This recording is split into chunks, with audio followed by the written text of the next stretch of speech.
Ya, gimana ya, peraturan yang seperti yang Abang bilang tadi mungkin kami setuju, tapi harus ada batasnya.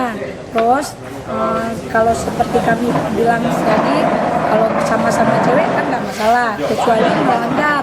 Melanggarnya bagaimana? Kalau pergi bersama cowok ataupun berkeluyuran di sana yang nggak berkepentingan. Tapi kalau kami pulang malam-malam itu ada berkepentingan, kami nggak mau kalau disalahkan gitu. Terus apa lagi, Pak? Berarti kalau intinya kalau emang apa namanya diberlakukannya terima ya, karena itu memang udah hal yang wajar ya. Iya, dengan apa peraturan tadi kami terima, cuman harus ada yang seperti yang kami bilang tadi, maksudnya jangan kami pun pulang malam itu harus salah juga, enggak gitu. Kami ada alasannya kenapa kami pulang malam, kecuali kami itu anak-anak gadis pergi bersama cowok kayak gitu yang bukan muhrimnya, berkeluyuran di luar sana, itu boleh kami kena tangkap. Nah, kalau selama ini orang ini keluar malam sampai jam berapa? Kami udah pernah pulang jam 1 ya. Jam 12 paling telat.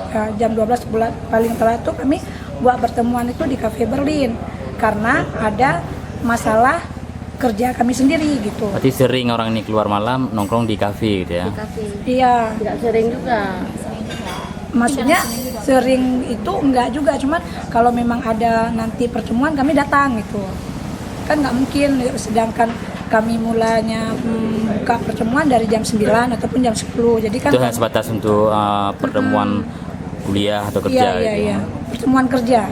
Yang kami bahas pun bukan sebentar gitu. Jadi kan makanya kami perlu waktu panjang. Berarti boleh tapi ada ketentuan. Ada ketentuannya. Oke, namanya siapa? Meli.